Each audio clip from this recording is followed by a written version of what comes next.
জিবরাইল আলাইহিস সালাতু ওয়াস সালাম জান্নাতের মধ্যে প্রবেশ করলেন। করার পরে জিবরাইল আলাইহিস সালাতু ওয়াস সালাম বুরাকগুলো দেখতে লাগলেন। একটা দুইটা বুরাক নয়, ৭০,০০০ বুরাক। কোন সুবহানাল্লাহ! কয়টা বুরাক? ৭০,০০০ বুরাক আল্লাহ পাক নবীর জন্য সাজাইয়া রাখছেন। জিবরাইল আলাইহিস সালাতু ওয়াস সালাম চিন্তায় পড়ে গেলেন। এক একটা বুরাক এক একটা চাইতে সুন্দর। কোন সুবহানাল্লাহ! বানাইছে কি? কার জন্য বানাইছেন? নবীর জন্য। কোন সুবহানাল্লাহ! নবীর জন্য আল্লাহ পাক এমন ভাবে বুরাক বানাইছেন। ইব্রাহিম দেখতেছেন এই বুরাকটা নেব, ওই বুরাকটার কাছে যখন যায় আরেক দিকে তাকায়, দেখা যায় এই বুরাকের চাইতে ওই বুরাক কি সুন্দর। এইভাবে দেখতে দেখতে অনেক সময় কেটে গেল।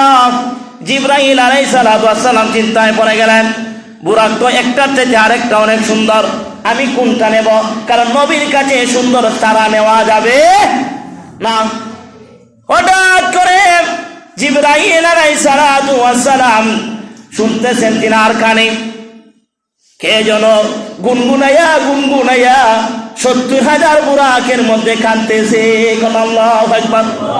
নবীর প্রেম এত সহজ না, নবীর পাওয়া এত সহজ।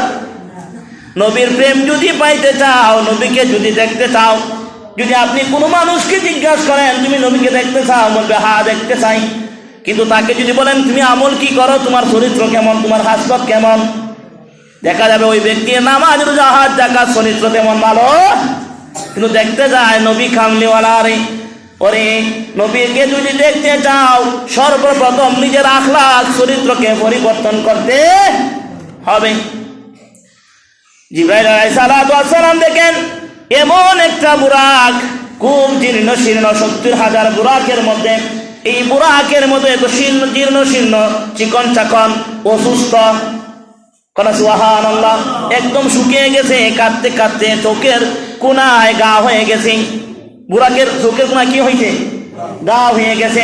হাদিসের মধ্যে আসছে এটা গাদা এবং বুরার চাইতে মধ্যবর্তী স্থানের একটা প্রাণী। কোন সুবহানাল্লাহ! কাঁদতে কাঁদতে কি হয়ে গেছে? চোখের কোনায় গা হয়ে গেছে। নবীর প্রেমে। কার প্রেমে? নবীর প্রেমে। জিবরাইল জিজ্ঞেস করলেন, ওরে বুরাক, ৭০,০০০ বুরাক আমি দেখেছি, এক একটা চাইতে সুন্দর, কিন্তু তুমি কেন কাঁদতেছো? তোমার এই অবস্থা কেন? তুমি কেন জীর্ণ শীর্ণ? এর কারণটা কি? ওই বুরাক কাঁদতেছে আর বলতেছে, ও জিবরাইল, আমি জানি তুমি একদিন বেহেশতে আসিয়া আমাদের বুরাকের কাছে আসবা। কোন সুবহানাল্লাহ! ওরে জিবরাইল, আমাকে যেদিন সর্বপ্রথম সৃষ্টি করা হয় ওই সময়ে আল্লাহ পাকের একটা এলান ছিল, একটা বার্তা ছিল, আমি তোমাদেরকে সৃষ্টি করেছি একটা উদ্দেশ্যে, তোমাদের মাধ্যমে আমি নবী কামলিওয়ালাকে আমার কাছে মেরাজে আসর করাইব। কোন সুবহানাল্লাহ! যেদিন থেকে আমি শুনেছিলাম নবী কামলিওয়ালা আমাদের বুরাকের মধ্যে সওয়ারি হবেন, ওই দিন থেকে খোদার কসম আমি নবীর প্রেমে কাঁদতেছি। কোন সুবহানাল্লাহ! আমরা নবীজির পাগল, আমরা মদিনার আমরা নবীজির পাগল, আমরা বলেন আমরা নবীজির পাগল, আমরা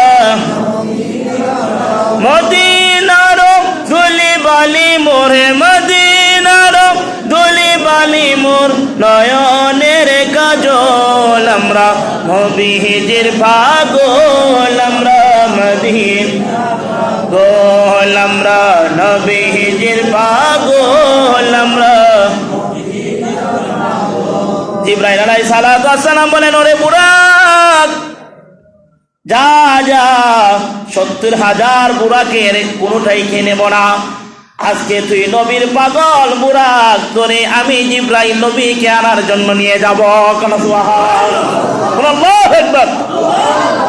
জিবরাইল যখন জীর্ণ শীর্ণ বুরাককে আল্লাহ রাসূলকে আনার জন্য নিয়ে গেলেন, আল্লাহ রসুলের ছোঁয়া লাগার সাথে সাথে ওই জীর্ণ শীর্ণ বুরাকটা একটা সুন্দর সুঠামদের পুষ্টপাষ্টে বুরাকে পরিণত হয়ে গেল। সুবহানাল্লাহ। এটা নবীর মুজেজা, নবীর মুজেজা।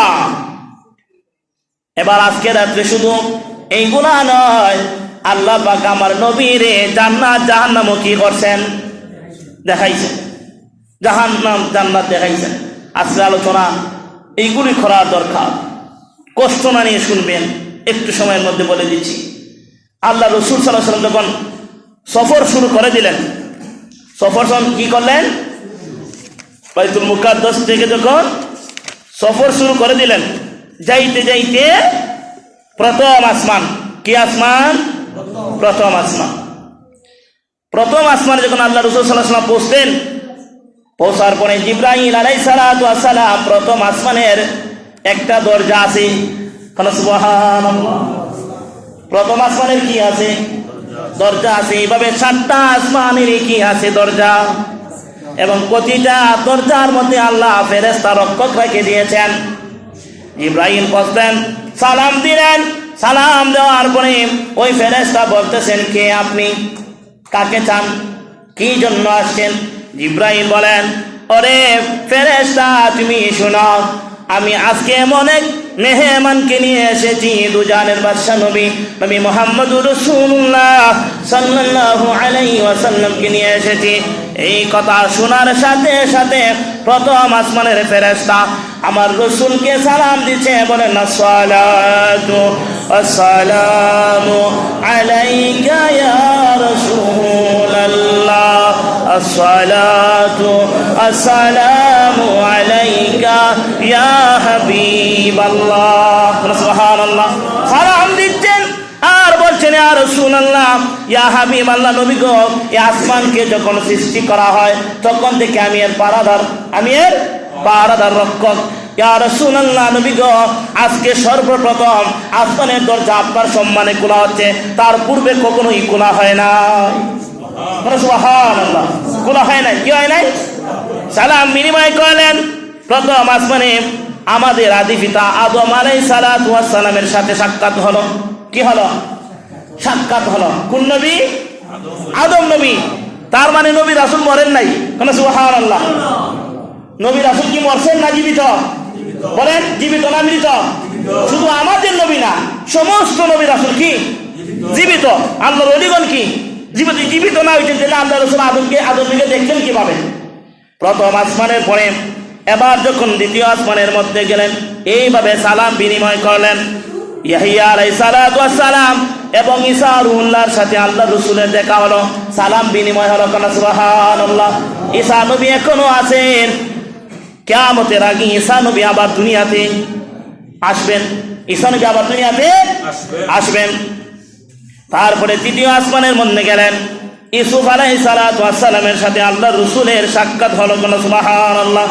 চতুর্থ আসমানে আল্লাহর একজন নবী ইদ্রিস আলাইহিস সালাতু ওয়াস সালামের সাথে সাক্ষাৎ হলো।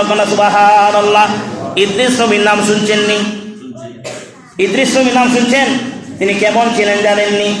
দুনিয়ায় কোন মানুষ যদি আজরাইল আলাইহিস সালাতু ওয়াস সালামের সাথে